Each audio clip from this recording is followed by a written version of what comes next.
ঝিরি ঝিরি বৃষ্টির ধারা আর কালো মেঘের আড়ালে সূর্য মামা কখন মধ্য গগনে গিয়ে ঠেকল তার ঠাহর করা গেল না। ঘড়ি কাঁটা টিক টিক করতে করতে 12র ঘরে গিয়ে স্থির হলো। ঠান্ডা পরিবেশে সারফরাজের ঘুম আরেকটু গাঢ় হলো। বুকে একটা বালিশ চড়িয়ে কাঁথায় শরীর মুড়িয়ে গভীর ঘুমের দেশে নিজেকে সঁপে দিল সে। হঠাৎ অদ্ভুত এক স্বপ্ন দেখল সারফরাজ। মায়া খুব করুণ স্বরে বিনিয়ে বিনিয়ে কাঁদছে। ছোট সারফরাজ খেলা ফেলে দৌড়ে মায়ের কাছে গিয়ে দাঁড়ালো। এরপর গোটা গোটা হাত দিয়ে মায়ের থুতনি আলতো করে ধরে আবোধ হয়ে শোধালো। কাঁদছো কেন মাম্মা? মায়া আরো করুণ স্বরে বলে উঠল, তুই একা হয়ে যাবি সরফরাজ, কেউ থাকবে না তোর পাশে। আমি আর তোর আশেপাশে নেই বাবা, আমি অনেক দূরে চলে যাচ্ছি, আর খুঁজে পাবি না আমায় তুই। একা একা কি করে বাঁচবি তুই মানিক আমার? মা কোথাও হারিয়ে যাবে শুনে মাকে শক্ত করে ঝাপটে ধরে হু হু করে কেঁদে উঠল সারফরাজ। আমি তোমাকে কোথাও যেতে দিব না মাম্মা। এই যে শক্ত করে জড়িয়ে ধরেছি, কেউ নিয়ে যেতে পারবে না আমার কাছ থেকে তোমাকে, কেউ না। আমায় ফেলে কোথাও যেও না মাম্মা, তোমাকে ছাড়া আমার খুব কষ্ট হয়। আরো কিছু বলতে চাইল সারফরাজ, কিন্তু হঠাৎ ভয়ঙ্কর এক রাক্ষস এসে সারফরাজকে ছিটকে ফেলে দিল মাটিতে।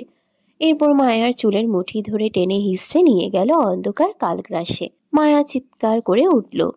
সরফরাজ! সারফরাজ মাটিতে পড়ে গুঙ্গিয়ে উঠল। মা! মুহূর্তেই ঘুম ছুটে গেল সারফরাজের। চট করে শোয়া থেকে উঠে বসল সে। সারা শরীর ঘামে ভিজে একাকার। কানে এখনো মায়ার স্পষ্ট চিৎকার বাড়ি খাচ্ছে। মায়ার সজল করুণ চোখগুলো সারফরাজের কঠিন হৃদয় নাড়িয়ে দিল। বুক ভেঙে কান্না পেল সারফরাজের। স্বচ্ছ চোখে টুপ টুপ জলের আনাগোনা হলো। বুক চিনচিনে ব্যথায় ভার হলো। বিষিয়ে উঠল কণ্ঠনালী। নিজের যন্ত্রণা দমন করতে না পেরে একটা বালিশ টেনে মুখে গুজে ছোট বাচ্চার ন্যায় চিৎকার করে উঠল সারফরাজ। কিন্তু বালিশের চাপ ভেদ করে সেই চিৎকার দেয়ালের বাইরে গেল না। মুখে আরও খানিক বালিশ ঠুসে অনবরত মা সম্বোধনে চিৎকার করতে লাগলো সারফরাজ। কঠিন হৃদয়ের গহীনে যে ব্যথা দগদগে হয়ে আছে তা সকলের অজানা। একাকী নিঃসঙ্গে যে ব্যথা হৃদয় কাবু করে চূড়ান্ত কষ্ট দেয় তাও সকলের অজানা। সকলেই উপরের চাকচিক্য আর কাঠিন্য দেখে, কিন্তু চামড়ার ভেতরের বক্ষ ছাতি ভেদ করে কেউ দগদগে ঘাটা দেখে না। কি নিষ্ঠুর সেই যন্ত্রণা, কি অসহনীয় সেই ব্যথা! আহ, কতক্ষণ সময় এভাবে গড়ালো সারফরাজের তা অজানা। সে এক মনে ভেবে চলল তার মা এখনো বেঁচে আছে এবং তার আশেপাশেই আছে, কিন্তু কোথায়? মাকে ফিরে পাবার আশায় চঞ্চল হয়ে উঠল সারফরাজের হৃদয়। মুখ থুবড়ে পড়া আশাগুলো আবার প্রদীপ জ্বালালো। সারফরাজ সিদ্ধান্ত নিল পুরো শহর চষে বেড়াবে। অবশ্যই কাছে কোথাও তার মা রয়েছে। মনের কষ্টগুলো পুনরায় বাক্সবন্দি করে বিছানা থেকে উঠে দাঁড়ালো সারফরাজ। ঘড়িতে সময় বুলালো প্রায় 1টা। সারাদিন রূপকথার খবর নেওয়া হয়নি। মেয়েটা কোন তবিয়তে আছে তা অজানা, কিন্তু রূপকথার থেকে নিজের মায়ের জন্য মনটা ছটফট করে উঠল সারফরাজের। রূপকথার কথা মাথা থেকে ছেড়ে নিজের মায়ের অস্তিত্বে প্রখর হলো। চোখ বুজে ভাবতে লাগলো। কোথায় আছো তুমি মা? আমাকে কি আরেকবার এইভাবে ডাকবে তুমি? একবার ডেকে দেখো, ঠিক খুঁজে বের করে ফেলবো। একবার ডাকো না মা। ওয়াশরুমে ঢুকে শাওয়ারের নব ঘুরিয়ে দেয়ালে হাতের ভর দিয়ে দাঁড়ালো সারফরাজ। ঠান্ডা জলের ঝিরিঝিরি স্পর্শে শরীর শিউরে উঠল তার, কিন্তু শরীরের চিন্তায় মনোনিবেশ করল না আপাতত। সে দেয়ালে মাথা ঢুকে মনে করার চেষ্টা করলো কোথায় মায়াকে খুঁজেছে আর কোথায় খুঁজেনি। চতুর মস্তিষ্ক কম্পিউটারের স্মৃতির ন্যায় একে একে বের করে আনলো সকল তথ্য। সারফরাজ লম্বা শ্বাস টানল। সামনের পথ ধু ধু মরুভূমি। বেদুইনের মতো ছুটতে হবে, কিন্তু মায়াকে ছাড়া খালি হাতে ফিরবে না সে। বেশ কিছুক্ষণ পর কোমরে একটা সাদা টাওয়েল পেঁচিয়ে বাইরে বেরিয়ে এলো সারফরাজ। সারা গায়ে বিন্দু বিন্দু জল। চুলগুলো কপালে লেপ্টে রয়েছে। ফর্সা মুখের খোঁচা খোঁচা দাড়িগুলো চকচকে গ্লেজ ছড়াচ্ছে। টকটকে ঠোঁট জলের স্পর্শে হয়েছে সিক্ত লোভনীয়। বেড সাইড টেবিলের উপর থেকে সিগারেটের প্যাকেট আর একটা লাইটার নিয়ে সিঁড়ি ধরে নিচে নেমে এলো সারফরাজ। ড্রয়িং রুমে কাউকে নজরে এলো না। টেবিলের উপর খাবার সাজিয়ে ঢেকে রাখা। আজ কামালের ডক্টরের কাছে চেক আপের জন্য যাওয়ার কথা। সাথে বোধহয় নজরুলও গিয়েছে। ইয়ং লুইস কাউকেই দেখা গেল না। সিগারেট ঠোঁটে চেপে আগুন ধরাতে ধরাতে সারফরাজ কপাল কুঁচকালো। গেল কোথায় এরা? নাকি এখনো ঘুম থেকে ওঠেনি? পরক্ষণেই মনে পড়ল স্বাস্থ্য সচেতন বডি বিল্ডারদের মতন দেখতে পুরুষ দুটো কখনো বেলা করে ঘুম থেকে ওঠে না। তাছাড়া নিজেদের দায়িত্বের ব্যাপারেও তারা বেশ কঠোর। নানাবিধ চিন্তায় সিগারেটে টান দিয়ে চোখ বুজে ধোয়া ওড়ালো সারফরাজ। হঠাৎ মেয়েলি হাসির শব্দ আর ইয়ং এর গম্ভীর কণ্ঠে চোখ মেলে তাকালো সারফরাজ। 2 হাত ভর্তি বাজার আর শপিং ব্যাগ নিয়ে ভেতরে প্রবেশ করলো ইয়ং লুইস। পেছনে এলো রূপকথা। রূপকথাকে দেখে মাথা ঘুরে গেল সারফরাজের। ডেনিম জাম্প স্যুট আর সারফরাজের দেয়া সেই স্নিকার্স পরেছে রূপকথা।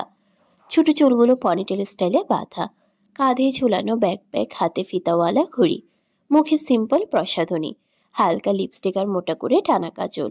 রূপকথাকে ছোট বাচ্চার মতো লাগছে, আদুরে আর কিউট। সারফরাজের ইচ্ছে হলো মেয়েটাকে কোলে তুলে ধুমধাম চুমো খেতে। সামনের মানুষগুলোকে বিষাক্ত ঠেকল, সবগুলোকে গুলি করে চিরতরে ঘুম পাড়িয়ে দিতে ইচ্ছে হলো। আশেপাশে বন্দুক খুঁজল কিন্তু পেল না। পেলে নির্ঘাত এক কেলেঙ্কারি ঘটত বটে। হেলে দুলে রূপকথা সারফরাজের সামনে এগিয়ে এলো। এরপর বড় বড় চোখ করে অমায়িক হাসলো। এক ধ্যানে তাকিয়ে সেই হাসি দেখল সারফরাজ। মেয়েটির ছটফটে আচরণে সারফরাজের গলা শুকিয়ে কাঠ হলো। বার কয়েক ফাঁকা ঢোক গিলল সে। সারফরাজের গলার অ্যাডাম অ্যাপল ক্রমাগত ওঠানামা করছে, শ্বাস ভারী হয়ে উঠছে। রূপকথাকে বুকে না চড়ালে নির্ঘাত মরণ হবে তার। কঠিন ব্যাধিতে আক্রান্ত মানুষের ন্যায় ধাফরাতে লাগলো সারফরাজ। বুক চেপে ধরে চোখ মুখ কুচকালো। বুকে শুকনো যন্ত্রণা হচ্ছে, বেশ মিষ্টি যন্ত্রণা। বারবার পেতে ইচ্ছে করে এই যন্ত্রণা, কিন্তু প্রাণে কুলায় না। সারফরাজের অবস্থা অস্বাভাবিক ঠেকল ইয়ং এর কাছে। ব্যাগ ফেলে দৌড়ে এসে শুধালো, are you okay? Are you feeling sick? রূপকথাও ব্যস্ত হয়ে পড়ল সারফরাজের এহেন অবস্থায়। সে এসেছিল সারফরাজকে সারপ্রাইজ দিতে। কামালের থেকে শুনেছে আজ সারফরাজের বার্থডে। এই জন্য সারফরাজ ঘুমিয়ে থাকতেই সকলকে নিয়ে বাইরে বেরিয়ে গেছিল। ভেবেছিল নিজ হাতে রান্না করে খাইয়ে সারফরাজকে চমকে দেবে, কিন্তু সারফরাজের হঠাৎ অসুস্থতা রূপকথার পুরো দুনিয়া এলোমেলো করে দিল। রূপকথা হাঁটু মুড়ে সারফরাজের সামনে বসে ব্যস্ত গলায় ভয়ার্ত ভঙ্গিতে শুধালো, কোথায় কষ্ট হচ্ছে সারফরাজ, আমায় বলো, হসপিটালে যাবে? সারফরাজ রূপকথার সরু বাহু চেপে ধরে রূপকথার পুরো মুখমণ্ডলে আরেকবার নজর বুলালো। চোখ ধাঁধানো সৌন্দর্যে বুকে জ্বালা ধরল। মনে হচ্ছে বুক পুড়ে খাক হলো। ক্রমাগত শ্বাস টান উঠল। এই সৌন্দর্যের ভার কুলাতে পারছে না সে। রূপকথার দিকে অল্প ঝুঁকে চোখ নামিয়ে নিল সারফরাজ। এই সৌন্দর্য সহ্য করা দায়। চোখ বন্ধ হয়ে যেতে চায়। সারফরাজ গুঁগিয়ে বলে উঠল, I am not okay babe. তোমার এই অপরাধমূলক সৌন্দর্য আমার বুকের এই খানটায় তীব্র যন্ত্রণা দিচ্ছে। It hurts baby. You are messing with my self control. সারফরাজের কথার টোন বুঝতে পেরে লুইস ইয়ং ঠোঁট টিপে ঘর ছেড়ে বাইরে বেরিয়ে গেল। তাদের বস কঠিনভাবে প্রেমলীলায় মজেছে, এটা বুঝতে তাদের এক ন্যানো সেকেন্ড বিলম্ব হলো না। সারফরাজের কথায় রূপকথা মেখে রাগ দেখালো। সে ঠোঁট টিপে তপ্ত শ্বাস ছেড়ে ঝাঁঝালো গলায় বলল, সারাক্ষণ ভণ্ডামো না করলে তোমার দিন শুভ হয় না, তাই না? রূপকথাকে এক ঝটকায় নিজের কোলে বসিয়ে রূপকথার গলার ভাঁজে বিড়াল ছালার ন্যায় নাক মুখ ঘষল সারফরাজ। এরপর ঘোর লাগানো গলায় বলে উঠল, সৌন্দর্য যদি কোনো অস্ত্র হতো তবে নির্ঘাত তুমি ভয়ঙ্কর খুনি হতে। তোমার ওই সৌন্দর্যে কতবার আমার মৃত্যু হয় তুমি নিজেও জানো না, মাই সুইট ম্যাডনেস। সারফরাজের স্পর্শে রূপকথা চোখ বুঝে ফেলল। সে সারফরাজের হাত খামচে ধরে বলে উঠল, তোমাকে দেখে ভয় করছে আমার, আমি যাব না, বাড়ি যাব আমি। সারফরাজ পাকা হেসে ফিসফিস করে বলে উঠল, ট্রাস্ট মি, তোমাকে দেখলে আমার মাথার সব লজিক ক্র্যাশ করে যায়। All I want is to take you inside that room, lock the door and kiss you till you forget your own name. Rupkotha বুঝল সারফরাজ লাগামহীন হয়ে যাচ্ছে। রূপকথা চট করে সারফরাজের হাতে কামড় বসালো, কিন্তু কোনো আওয়াজ করল না সারফরাজ। শক্তি প্রয়োগ করে সারফরাজের থেকে নিজেকে ছাড়িয়ে ধমকে উঠল রূপকথা, বসে এসো, নয়তো এক্ষুনি চলে যাব। কি করতে যাচ্ছিলে তুমি? রূপকথার ধমকে নেশালো চোখে তাকালো সারফরাজ। এই মুহূর্তে ঠিক ভুল যাচাই করতে ইচ্ছে করছে না। আর চুমুই তো খেতে চেয়েছে, আর কিছু করেছে নাকি? রূপকথার হম্বি তম্বিতে টিকতে পারল না সারফরাজের রোম্যান্স। সুরসুর করে কোথায় যেন পালালো সেগুলো। সারফরাজ মুখে বিরক্তিসূচক শব্দ করে ধমকে বলে উঠল, গেট আউট। রূপকথার মন ভার হলো এমন অপমানে। সে টলমলে চোখে বলে উঠল, তুমি জানো তুমি কি বলছো? সারফরাজ প্রতি উত্তর করল না। রূপকথা একটা শপিং ব্যাগে লাথি মেরে বলে উঠল, পালের হাঁটছে জন্মদিন। বলে মধ্যমা আঙ্গুলি দেখালো সারফরাজকে। রূপকথার এমন আচরণে সারফরাজ তাজ্জব বনে গেল। তার জন্মদিন তারই মনে নেই, আর এদিকে 1.5 আঙ্গুলের মেয়ে তাকে নোংরা ইঙ্গিত করছে। ছে! সারফরাজের টকটকে ঠোঁটজোড়া ফাঁকা হলো রূপকথার ঔদ্ধত্যে।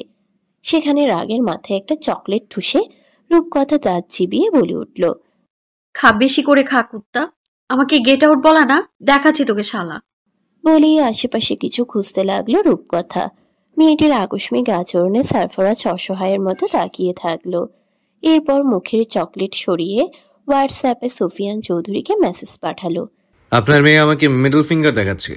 তখনই মেসেজ সিন করলো সুফিয়ান, সেই সাথে পাঠালো ফিরতি ইমেজ মেসেজ। ইমেজে ক্লিক করতেই সারফরাজের চোখ কপালে উঠল। সুফিয়ান আরো একটা আঙ্গুল চোখ করেছেন। সারফরাজ ফোনে কপাল ঠুকে বলে উঠল, পুরো নিজের কপি বানিয়ে ছেড়েছে মেয়েকে। এসব শেখাতে দিয়ে গেছিলাম। কপাল। আকাশ জুড়ে কালো মেঘের আধিপত্য। মনে হচ্ছে রাতে খুব করে বর্ষণ ঝরবে। থেকে থেকে বিদ্যুৎ চমকাচ্ছে। চারিধারে মানুষের কর্মব্যস্ততা বাড়ল খানিক। বৃষ্টি বাদলের আগে ঘরে ফেরা যায়। নিজের অন্ধকার কক্ষে বসে বসে সমানে সামনে পিছনে দুলে চলেছে মায়া, আর বিড়বিড় করে কিছু বলছে যা স্পষ্ট নয়। জানালা ডিঙ্গিয়ে আসা বিদ্যুৎ চমকে মায়ার ফ্যাকাশে চোখ জোড়া নজরে এলো। কান্না করেছিল বোধ হয়। চোখের জল শুকিয়ে দাগ হয়ে আছে, কিন্তু এখন সবকিছুই স্থির নিঃশব্দ। চোখের পলক ফেলতেও বোধহয় ভুলে গেছে 50 ঊর্ধ্বই প্রবীণা। হঠাৎ কলের পুতুলের মতো উঠে দাঁড়ালো মায়া। অন্ধকার ঘরে হাতড়ে খুঁজে নিল এক টুকরো ইটের ভাঙা অংশ। সেটা দিয়ে ঘসঘস করে দেয়ালে কিছু লিখল। এরপর দেয়ালে হাত বুলিয়ে চুমো খেয়ে মাথা ঠুকে দাঁড়িয়ে রইল। সমস্ত পেশেন্টকে শেষবারের মতো নজর বুলাতে এলো সোহানা। তার ডিউটি শেষ, তাকেও বাড়ি ফিরতে হবে, কিন্তু মন কেমন সায় দিচ্ছে না। মনে হচ্ছে রাতটুকু এখানেই কাটাতে। টহল দিতে দিতে মায়ের কক্ষের সামনে এসে দাঁড়ালো সোহানা। কক্ষটা ঘুটঘুটে অন্ধকারে নিমজ্জিত। নিকোষ আধারে ডুবানো কক্ষের পানে দৃষ্টি স্থির করে তপ্ত শ্বাস ফেলল সোহানা। এরপর দরজা ঠেলে ভেতরে ঢুকে আলো জ্বালালো। পুরো কক্ষ জুড়ে দাগ টানা। দাগগুলো পুরনো, আবার কিছু নতুন। মায়া এখানে কতদিন ধরে আছে তার হিসেব এটা। দেয়ালে ইটের খোয়া নিয়ে খুব সুন্দর করে হ্যাপি বার্থডে সারফরাজ লিখেছে মায়া। লেখার ধরন দেখে মনে হচ্ছে পড়াশোনা জীবনে তুখোড় ছিলেন। কিন্তু জন্মদিনে নিচের তারিখ দেখে ব্যথিত হলো সোহানা। 21 বছর আগের দিন তারিখ লেখা। মায়া এখনো 21 বছর আগের স্মৃতিতেই আটকে আছে। বর্তমান সময় সম্পর্কে তার বিন্দুমাত্র ধারণা নেই। এদিকে আকস্মিক আলোক ছটায় কেঁপে উঠল মায়া। সে দেয়াল আঁকড়ে চিৎকার করে বলে উঠল, খবরদার, কেউ আসবে না আমার কাছে, কেউ না। আমি যাব না, আমি এখান থেকে কোথাও যাব না। আজ আমার রাজের জন্মদিন। আমার ছেলে, আমাকে ছাড়া কে কাটবে না। খবরদার, আর এক পা এগোলে আমি কাউকে ছাড়বো না। বলতে বলতে আঘাত করার জন্য চারপাশে হিংস্র চোখে কিছু খুঁজতে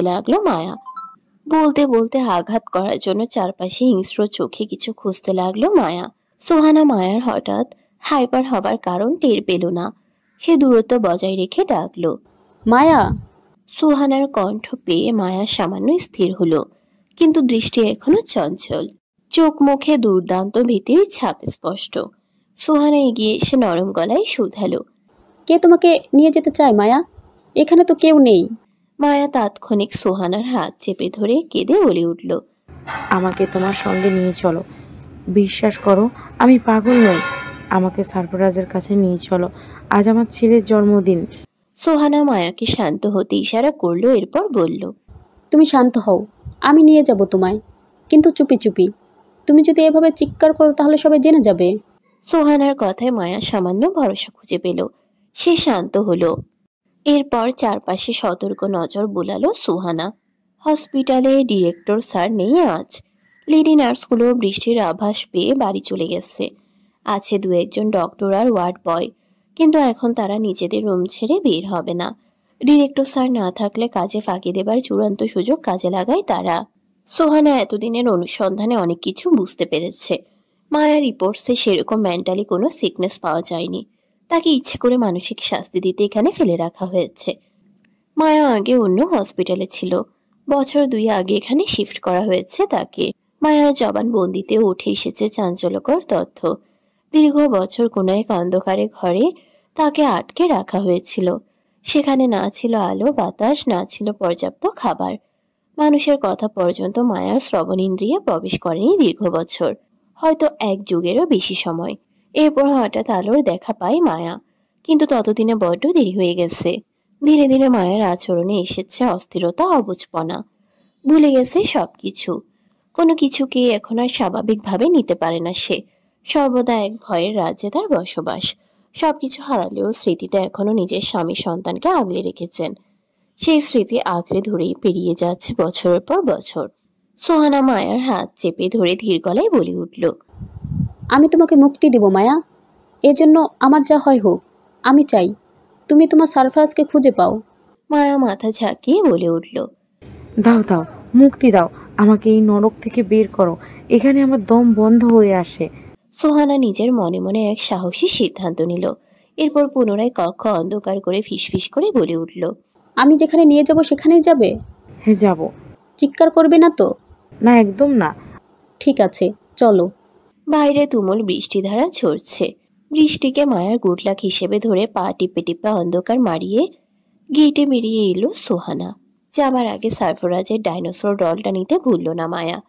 সোহানা গেটে এসে বাইরে নজর বুলালো। দারোয়ান নেই। বাইরে ঘোর অমানিসার আধার। ইলেকট্রিসিটি চলে গেছে। বিকট শব্দে বজ্রপাত হচ্ছে।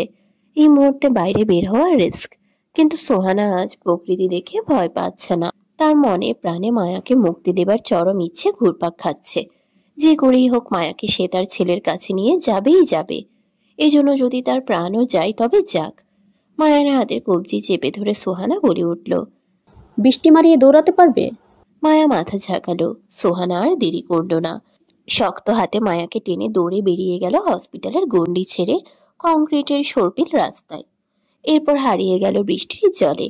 সোহানা বেরিয়ে যেতেই পরপর দুটো গাড়ি ঢুকলো হসপিটালের ভেতর। জেনারেটরের কারসাজিতে মুহূর্তে আলোকিত হলো চারপাশ। গাড়ি থেকে তাড়াহুড়ো করে নামলেন ডিরেক্টর। পিছনের গাড়ি থেকে নামলো রুদ্ররাজ। দুজনে ভেতরে চলতে চলতে নিজেদের বাক্য বিনিময় করলো। পেশেন্টকে নিয়ে যত দ্রুত সম্ভব দেশ ছাড়ুন ডক্টর রুদ্র। একবার কোনোভাবে ভেতরের খবর লিক হলে থানা পুলিশ সামলাতে হবে। বুঝতেই পারছেন কোনো সাধারণ কেস নয়। আর্মি অফিসারের স্ত্রীকে এভাবে আটকে রাখার জন্য আমাদের পানিশমেন্ট কী হতে পারে তা অবশ্য আপনার অজানা নয়। হাতের ব্রিফকেস ডিরেক্টরের দিকে এগিয়ে বাঁকা হেসে রুদ্র বলে উঠল, আপনার ডিমান্ডের চাইতেও বেশি আছে এখানে। ফুর্তি করুন, রিল্যাক্স করুন, সব সামলানোর দায়িত্ব আমার। আপনি শুধু তাকে আমার হাতে তুলে দিন। ডিরেক্টর চারপাশে নজর বুলিয়ে কণ্ঠ খাদে ফেলে বলে উঠল, আপনাকে দেখলে রিয়েক্ট করবে, তার চেয়ে আপনি গাড়িতে অপেক্ষা করুন। আমি কাউকে দিয়ে বাইরে বের করে আনছি। তাড়াতাড়ি করুন ডাইরেক্টর সাহেব। বৃষ্টি থামার আগে আমি ফিরে যেতে চাই। উটকো ঝামেলা একদম পছন্দ নয় আমার। ডিরেক্টর হাসতে হাসতে প্রস্থান নিলেন। গাড়িতে বসে সিগারেট ধরিয়ে ঠোঁটে চেপে অপেক্ষার প্রহর গুনতে লাগলো রুদ্র। এরপর সিগারেটে লম্বা টান দিয়ে ধোঁয়া উড়িয়ে ঠোঁটের কোণে ক্রূর হাসির রেখা টেনে রুদ্র বলে উঠল, লাস্ট চেকমেট আমারই থাকলো সারফরাজ। খুব শীঘ্রই তোর পতন হতে চলেছে। চারপাশ থেকে ঘিরে ধরেছি তোকে। আমার চেকে বন্দি তোর দুর্বল দুই গুটি। এই চেক কাটাতে পারবি আদৌ? মোটেও না। Checkmate dear Sarfaraz. বলি শব্দ করে হু হু করে হেসে উঠল রুদ্র। কিন্তু বেশিক্ষণ স্থায়ী হলো না সেই হাসি। ডিরেক্টর দৌড়ে এসে ভর্ত গলায় জানালো, সর্বনাশ হয়ে গেছে। ভেতরে মায়া চৌধুরী নেই ডক্টর রুদ্ররাজ। রূপকথার উদ্যোগে কত বছর পর সারফরাজের জন্মদিন পালন হলো তার হিসেব কষে কুলোতে পারল না সারফরাজ। তার মা বাবা হারিয়ে যাবার সাথে সাথে তার সকল সুখ আনন্দ ভালোবাসা সব হারিয়ে গেছে তার মরুভূমির ন্যায় শুষ্ক জীবনে। রূপকথা এক পশলা বৃষ্টি। রূপকথাহীন তার অস্তিত্ব বিলীন। যেদিন হৃদয়ের গহীনে রূপকথার আনাগোনা বন্ধ হবে সেদিন সারফরাজের হৃদয় বিকল হবে। তাতে চলবে না রক্ত প্রবাহ, নির্গত হবে না শ্বাস। হৃদয়িক এবং দৈহিক দুইভাবেই মৃত্যু হবে তার। রাতের খাবার দাবার শেষ করে সবকিছু ধুয়ে মুছে সাফ করলো রূপকথা। এখন বৃষ্টি কিছুটা কমেছে। বাড়ি যাওয়া প্রয়োজন।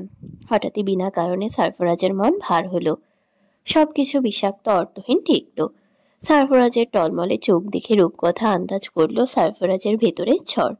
রূপকথা ভেবেছিল সারফরাজ তাকে বাড়ি পৌঁছে দেবে, কিন্তু তার এহেন বিধ্বস্ত অবস্থা দেখে রূপকথার কথা বাড়ালো না। কোনো মতে হেলে তুলে সারফরাজ নিজের কক্ষে গিয়ে দরজা আটকে দিল। বুকে কেমন অসহনীয় যন্ত্রণা হচ্ছে। আকস্মিক এমন খারাপ লাগার হেতু খুঁজে পাচ্ছে না সারফরাজ। কখনো এমন অনুভূতি হয়নি তার। তার বাবার মৃত্যুর পর যখন তার মা হারিয়ে গেছিল সেদিন এমন লেগেছিল, কিন্তু সেদিনের চাইতে আজকের খারাপ লাগা হাজার গুণ বেশি। বুক চাপড়ে মেয়েদের মতো কাঁদতে ইচ্ছে করছে। মায়ের অসহায় মুখশ্রী ভেবে মা বলে গলা ফাটিয়ে চিৎকার করলো সারফরাজ। বাইরে থেকে সেই চিৎকার শুনল সকলে। রূপকথার মন ভার হলো সারফরাজের ব্যথায়। একটা মানুষ এত যন্ত্রণা নিয়ে কিভাবে বাঁচতে পারে? এদিকে রাত বাড়ছে তরতর করে। রেখা সুফিয়ান দুজনেই চিন্তাগ্রস্ত হবেন। তাছাড়া যতটুকু স্বাধীনতা সুফিয়ান তাকে দিয়েছে সেটাও কেড়ে নেবেন। চাইলেও রাতভর সারফরাজের বাড়িতে থাকতে পারবে না রূপকথা। দৃষ্টিকটু দেখাবে। অভিরূপ ন্যালি থাকলে ভিন্ন কথা ছিল।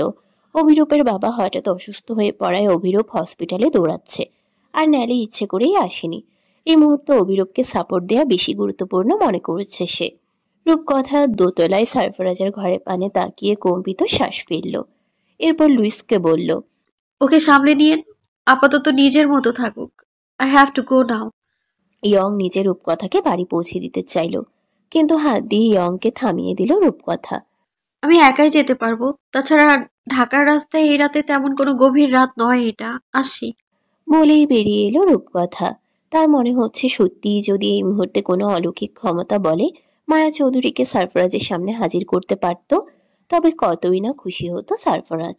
সারফরাজ তাকে নতুন জীবন দিয়েছে, পরিবার দিয়েছে, অথচ রূপকথা সে কিছুই দিতে পারল না সারফরাজকে। নিজেকে বড্ড অকাজের ঢেকি মনে হলো রূপকথার। রূপকথা ভেবে নিল একটা উবার বুক করে চলে যাবে সে, কিন্তু বৃষ্টির মধ্যে কোনো ড্রাইভারই রাজি হলো না। কিছুক্ষণ আগে বৃষ্টি থেমেছিল, তাই রাস্তায় বেরিয়ে এসেছিল রূপকথা, কিন্তু এখন ঝমঝমিয়ে আবার বৃষ্টি পড়তে শুরু করলো। রূপকথা দৌড়ে গিয়ে একটা যাত্রী ছাউনির নিচে দাঁড়ালো। এরপর ফোন থেকে কল করলো সুফিয়ান চৌধুরী নম্বরে। নম্বর বন্ধ দেখাচ্ছে। রূপকথার এবার ভয় হতে লাগলো। ইতোমধ্যে হেঁটে হেঁটে সারফরাজের বাড়ি ছেড়ে বেশ খানিকটা দূরে এসে গেছে সে। বৃষ্টির প্রবাহ আরো বাড়লো কয়েক গুণ। রূপকথার ফোনের চার্জ লাল দাগে এসে স্থির হলো। সারাদিনের ব্যস্ততায় ফোনে চার্জ দেওয়া হয়নি। রূপকথা উপায় না পেয়ে রেখার নম্বরে কল করলো, কিন্তু রিং ঢোকার আগেই বন্ধ হয়ে গেল ফোনখানা। এবার যেন মাঝ সমুদ্রে পতিত হলো সে।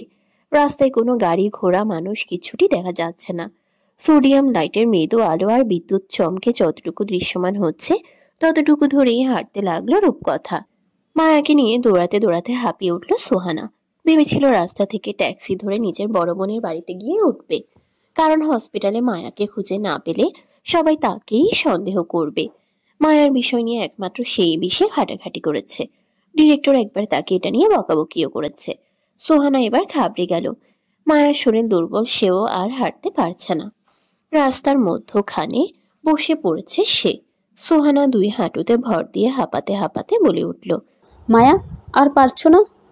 সোহানার ক্লান্ত ভেজা মুখের পানে তাকিয়ে মায়া মাথা নাড়ল। সোহানার বুক কেমন ধক করে কেঁপে উঠল। মনে হচ্ছে শেষ রক্ষা হলো না। ধরা পড়লে কি হবে তবে? হঠাৎই ঝড়ের বেগে ধেয়ে এলো কালো রঙের এক গাড়ি। সোহানা চিৎকার করার আগেই সেই গাড়ি থামলো একদম মায়ার কাছ বরাবর। সোহানা ভাবলো ভেতরের ভদ্রলোক থেকে সাহায্য প্রার্থনা করবে, কিন্তু গাড়ির দরজা খুলে যখন রুদ্র নামলো তখন সোহানার শরীর ভার ছেড়ে দিল। 30 বছর বয়সী সোহানা জড়ার নিয়ে রাস্তায় ধপ করে বসে গেল। মুখে তৃপ্তির হাসি ঝুলিয়ে রুদ্র গিয়ে সোহানার সামনে দাঁড়ালো। এরপর হাঁটু মুড়ে বসে সোহানার গলা টিপে ধরে মুখে চু চু শব্দ করলো। সোহানার ভিত মুখ তাকে যেন বেশ আনন্দ দিল। ছেড়ে দাও আমাদের। আমি জানি তুমি মায়ার ছেলে নও। আমি পুলিশে কমপ্লেন করব তোমাদের নামে। তুমি অন্যায় করছো। সোহানার সাহস দেখে রুদ্রের ভ্রু বাঁকা হয়ে উপরে উঠে গেল। কাছেই বিকট শব্দে বাজ পড়ল। তাতে রুদ্রের হিংস্র চোখ নজরে এলো সোহানার। ক্রূর চোখ দুটি দেখে পিলে চমকে কেঁপে উঠল সোহানা। রূপকথা হাঁটতে হাঁটতে বৃষ্টির মধ্যে মানুষের গলা শুনতে পেল। তাতে মেয়েলি সুর শুনে সাহায্যের আশায় দৌড়ে এলো। নিকটে এসে উপস্থিত হতেই রুদ্রকে দেখে থমকে দাঁড়ালো সে। মায়া সোহানাকে রুদ্রের হাত থেকে ছাড়ানোর জন্য এলোপাথারি কিল চড় দিয়ে যাচ্ছে। তাতে বিরক্ত হয়ে মায়াকে সজোরে এক ধাক্কা মারল রুদ্র। মায়া ছোটকে রূপকথার উপর হুমড়ি খেয়ে পড়ল। সেই সাথে মৃদু আর্তনাদ করল। বিদ্যুৎ আলোয় মায়ার চেহারা দেখে কেঁদে ফেলল রূপকথা। মায়াকে জড়িয়ে রূপকথা বলে উঠল, আন্টি, আপনি এখানে? আপনি বেঁচে আছেন? রূপকথার গলার স্বর পেয়ে পাশে তাকালো রুদ্র। এই মুহূর্তে রূপকথাকে দেখে তার চোয়াল শক্ত হয়ে উঠল। পরিস্থিতি নিয়ন্ত্রণে বাইরে যাবার আগেই বাছবিচার না করেই সোহানার বুকে শুট করে দিল রুদ্র। ছলছল চোখে হাঁটু মুড়ে বসে গেল সোহানা। রুদ্র তাচ্ছিল্য হেসে রূপকথার সামনে দাঁড়ালো। এরপর মায়ার চুলের মুঠি ধরে রূপকথার থেকে ছাড়িয়ে নিজের কাছে নিয়ে এলো। সোহানার রক্তাক্ত দেহ রূপকথার মস্তিষ্কবোধ শূন্য করে দিল। মায়া কেঁদে কেঁদে বলে উঠল, আমাকে সারফরাজের কাছে যেতে দাও। রূপকথা কি করবে বুঝতে না পেরে রুদ্রের পা জড়িয়ে ধরে কেঁদে বলে উঠল, সারফরাজ কষ্ট পাচ্ছে, ওনাকে ছেড়ে দিন, আমার সাথে ওনাকে যেতে দিন। রুদ্র রূপকথার কাকুতি মিনতিতে বেশ আনন্দ পেল। রূপকথার বাহু ধরে টেনে উপরে দাঁড় করিয়ে রূপকথার গলা চেপে ধরল রুদ্র। এরপরে হিস হিস করে বলে উঠল, দুদিন আগেও খুব তেজ দেখেছিলাম, আর আজ সরাসরি পায়ে। বাহ, হোয়াট আ সিন ডার্লিং। রূপকথা নীরবে কেঁদে বুক ভাসালো। তাতে একটুও মন গল না রুদ্রের, বরং মাথায় এক শয়তানি ফন্দি চাপল। এবার সারফরাজকে বেশ করে জব্দ করতে পারবে সে। এক ঢিলে টিন পাখি মারার মতো ব্যাপার ঘটল। মায়াকে টেনে হিস্ট্রে গাড়িতে বসিয়ে দরজা লক করে দিয়ে রূপকথার সামনে এসে দাঁড়ালো। এরপর রূপকথার থুতনি চেপে ধরে বলে উঠল, ওই ডাক্তারনির মতো হাল করব আমি মায়া চৌধুরীকে। সারফরাজের জন্য আমিও কম সাফার করিনি। সমস্ত ঋণের হিসেব হবে সুদে আসলে। বকেয়া অনেক পড়ে গেছে ডিয়ার রূপকথা। রূপকথা রুদ্রের হাত চেপে ধরে চোখ দিয়ে না বোঝালো। রুদ্র রূপকথার থুতনি আরেকটু শক্ত করে চেপে ধরে বলে উঠল, সারফরাজকে বলে দিবে আজকে রাতের ঘটনা। ব্যথায় গুঙ্গিয়ে উঠল রূপকথা। তার চোখ দিয়ে মোটা মোটা অশ্রুবিন্দু গড়াচ্ছে। রুদ্র রূপকথার কপালে কপাল ঠেকিয়ে ধীর গলায় বলে উঠল, যদি এর কিচ্ছুটি সারফরাজের কানে চায়, তবে ওই যে মরার জন্য কাতরাচ্ছে ডাক্তার সাহেবা, তার মতো হাল হবে মায়া চৌধুরীর। শুধু মায়া নয়, তোমার বাবা সুফিয়ান চৌধুরীকেও কেটে টুকরো টুকরো করব আমি। এরপর তোমার ভালোবাসার প্রেমিক পুরুষ সারফরাজ, তাকেও চিন্তা দাফন করে দিব। ঘনক্ষরে কেউ কিচ্ছুটি টের পাবে না, বুঝলে? বলেই ধমকে উঠল রুদ্র। রুদ্রের গর্জনে কেঁপে উঠল রূপকথা। সে তাৎক্ষণিক মাথা নাড়িয়ে অস্পষ্ট বলল, আমি কাউকে কিচ্ছু বলবো না, আপনি আন্টিকে আমার কাছে দিয়ে দিন, আমি সব চেপে যাব। রূপকথা বোকা মেয়ে মুহূর্তেই বুঝে গেল চতুর রুদ্র। তাই সে রূপকথার মাথায় হাত বুলাতে বুলাতে বলে উঠল, দিব, কিন্তু একটা শর্ত আছে। কি শর্ত? চাতক পাখির ন্যায় অধীর হয়ে জানতে চাইল রূপকথা। রুদ্ররাজ রূপকথার মুখের পানে তাকিয়ে প্রশস্ত হাসল। এরপর বলল, শর্ত না মানলে সারফরাজের কাছে ওর মায়ের বিভৎস লাশ পৌঁছবে, আর এর জন্য দায়ী হবে শুধুমাত্র তুমি। মায়ের জন্য নিশ্চয়ই সারফরাজ ডাঙায় তোলা মাছের মতো তরপাচ্ছে, তাই? মায়ার লাশ দেখে সারফরাজের কি হাল হবে সেটা ভেবেই ফুপিয়ে কেঁদে উঠল রূপকথা। এরপর ফট করে বলে উঠল, না না, এমন করবেন না, দয়া করুন, আপনার সমস্ত শর্তে রাজি আমি। তবে সারফরাজকে ভুলে যাও, তাকে বলে দাও তুমি আর তাকে ভালোবাসো না। রুদ্রের মুখে এমন নিষ্ঠুর কথা শুনে রূপকথা প্রতিবাদ করে চিৎকার করে উঠল। রুদ্র তাচ্ছিল্য হেসে উত্তর করল, তাহলে মায়া চৌধুরীকে বাঁচিয়ে রেখে আমার কি লাভ? সারফরাজ আমার মুখ থেকে এই কথা শোনার পর মরে যাবে। এতটা নিষ্ঠুর হবে না আমার উপর। আমার নিজের থেকেও সারফরাজকে আমি বেশি ভালোবাসি। আমার প্রতিটা শ্বাস চলে সারফরাজের নামে। রূপকথার উত্তরে ঠোঁট উল্টে রুদ্ররাজ বলে উঠল। তাহলে মায়া চৌধুরী মরে যাক। বলেই বন্দুকে গুলি লোড করলো রুদ্র। এরপর এগিয়ে গেল মায়ার পানে। রূপকথা রুদ্রের হাত চেপে ধরে বলে উঠল, এতটা নিষ্ঠুর হবেন না, উপরওয়ালা সইবেন না, উনি মানসিকভাবে অসুস্থ। রুদ্র রূপকথার গালে সপাটে এক চর বসিয়ে বলে উঠল, তোর কাছে জ্ঞানের বাণী শুনতে আসেনি, তুই রাজি কিনা বল। রূপকথা গালে হাত দিয়ে ঠুকরে কেঁদে বলে উঠল, সারফরাজের হাতেই তোর মৃত্যু অনিবার্য বাস্টার্ড। যেদিন সারফরাজ সবটা জানতে পারবে সেদিন তোর রূহ পর্যন্ত পালানোর পথ খুঁজে পাবে না। সেদিন খুব শীঘ্রই আসতে চলেছে। আর যেই হাতে আমাকে আর সারফরাজের মাকে আঘাত করেছিস সেই হাত কেটে তোর গলায় ঝুলিয়ে দেবে সারফরাজ। তুই মিলিয়ে নিস নরকের কীট। রুদ্র রূপকথার সাহসে দাঁতে দাঁত পিষে আরেক গালে শক্ত চর বসিয়ে দিল। চরের দাপটে মুখ থুবড়ে রাস্তায় পড়ল রূপকথা। ধারালো পিছে হাত লেগে কেটেও গেল খানিক। এদিকে সোহানার সাহায্য প্রার্থনার কাতরতা, সব মিলিয়ে নিরুপায় হয়ে গেল রূপকথা। রুদ্র হাঁটু ভাঁজ করে রূপকথার সামনে বসে ধীর লয়ে বাঁকা হেসে বলে উঠল, মায়া চৌধুরীর প্রাণ এখন তোমার হাতে জানেমান। যতদিন সরফরাজকে দূরে রাখবে ততদিন মায়া চৌধুরী বাঁচবে। প্রেম লীলায় মজলেই মায়া চৌধুরী ফুস। নিজের দোষে ভালোবাসার মানুষকে যদি মাছাড়া করতে চাও তবে আমার কি আর করার বলো। আহারে সরফরাজ ভাই আমার, এই জন্মে মায়ের মুখ তোর আর দেখা হলো না। ইস কি কষ্ট।